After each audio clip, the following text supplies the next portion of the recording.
আমি এফডিসির এমডি হওয়ার মতো ক্ষমতা রাখি না। মন্ত্রী মহোদয়ের সাথে কথা বলার পরে আমরা যদি কাঙ্ক্ষিত ফলাফল না পাই তখন আমাদের পরবর্তী স্টেপ হবে। গত শুক্রবার দিন যে ইলেকশনটা হয়েছে, ইলেকশনের রেজাল্ট বা ইলেকশনের হার জিত নিয়ে আমরা এখানে কথা বলতে আসিনি।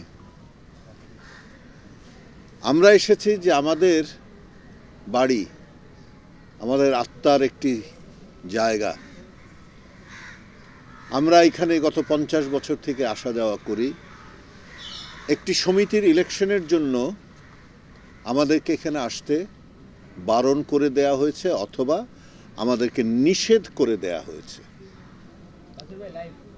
আমরা অনেক চেষ্টা করেছি পারমিশন নিতে, আমি নিজেও চেষ্টা করেছি। সেই ব্যাপারে আমি আমাদের সেক্রেটারি সাহেব, আমাদের ইনফরমেশন অ্যান্ড ব্রডকাস্টিং সেক্রেটারি, ওনার সাথে কথা বলেছি।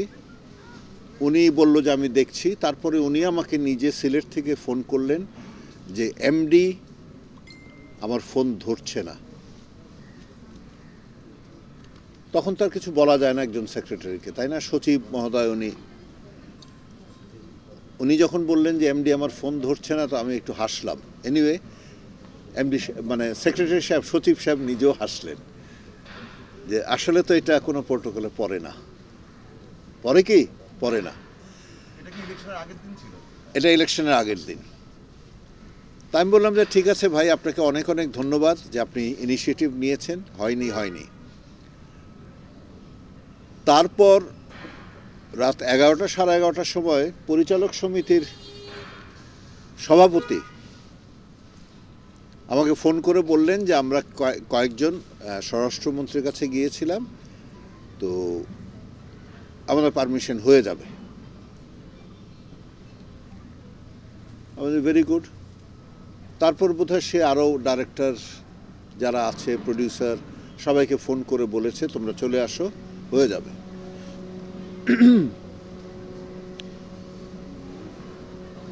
কিন্তু সকালবেলা সব ডাইরেক্টর, প্রডিউসার, ক্যামেরাম্যান বা অন্যান্য সংগঠন যারা টেকনিশিয়ান আছেন,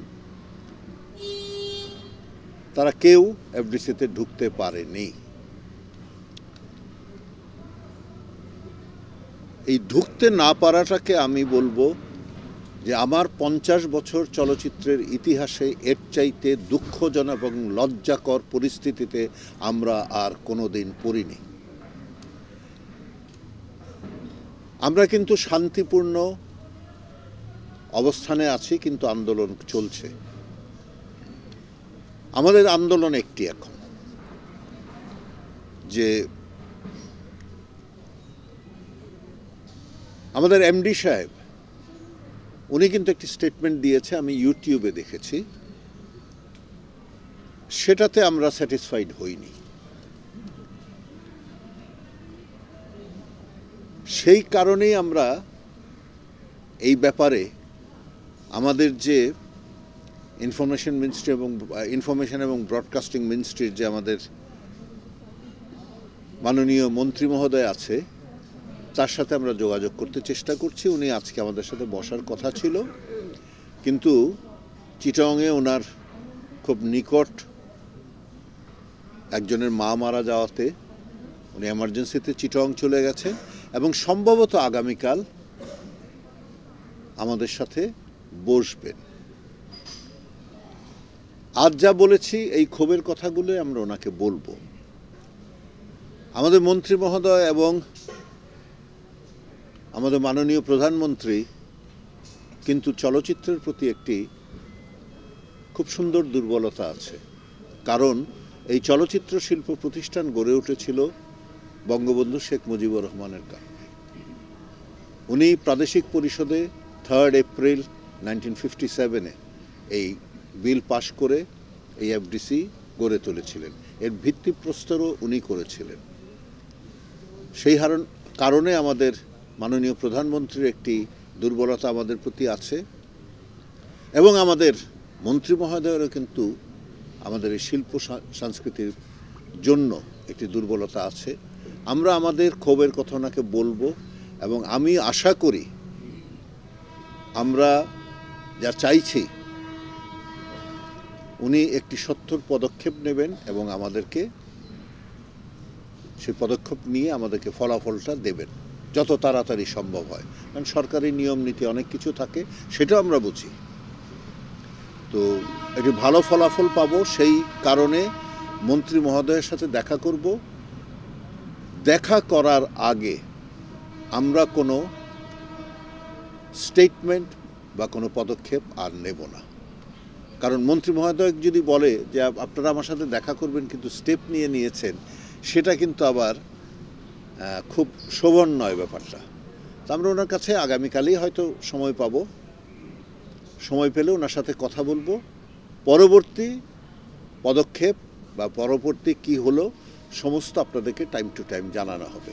ধন্যবাদ আপনাদের সবাইকে। ছোট্ট একটা প্রশ্ন স্যার, তাহলে কালকে অনেক সিনেমা শুটিং হওয়ার কথা আমরা জানি, এই শুটিংগুলো চলবে কিনা? আগে শুনেছিলাম যে চলবে না, না না, টোটাল জিনিসটাই কিন্তু আমি যেটা বলেছি, এটা শুটিংও চলবে, সব কিছু আমরা কিন্তু শান্তিপূর্ণভাবে কাজ করে যাচ্ছি। মন্ত্রী মহোদয়ের সাথে কথা বলার পরে আমরা যদি কাঙ্ক্ষিত ফলাফল না পাই তখন আমাদের পরবর্তী স্টেপ হবে, তার আগে না। শুটিং চলবে, হ্যাঁ, শুটিং বন্ধ করে দিব, এটা হয়ে যাবে ওটা হয়ে যাবে, সেইটা ইমোশনালি এবং সামহাও অনেকে বলে ফেলেছে, এক একজন এক এক রকম। সেই কারণেই আমাকে ওরা সবাই বলেছে আপনি একমাত্র মুখপাত্র হিসেবে কথা বলেন, কারণ ইমোশনালি সবাই কথা বলে ফেলে। 18 সংগঠনের মুখপাত্র হিসেবে আপনি এটা মানে এটা কি চলচ্চিত্র সংশ্লিষ্ট সকল সংগঠন, 18-17 জানি না, মানে 18 সংগঠন নিয়ে আপনারা করেছিলেন, এই হলো মোটামুটি। এবং কোন দাবিগুলো নিয়ে আসলে মন্ত্রীর সঙ্গে দেখা করবেন, যদি আমাদেরকে দাবিগুলো একটু স্পেসিফিক করেন। আমি তো বলে দিয়েছি ইনডাইরেক্টলি, তারপরে একটু যদি ডাইরেক্টলি বলা ঠিক হবে না এখন, যেহেতু আমরা মধ্যস্থতার জন্য আমাদের মাননীয় মন্ত্রীকে বেছে নিয়েছি এবং মেনে নিয়েছি, এবং মন্ত্রী আমাদেরকে আশ্বাস দিয়েছে।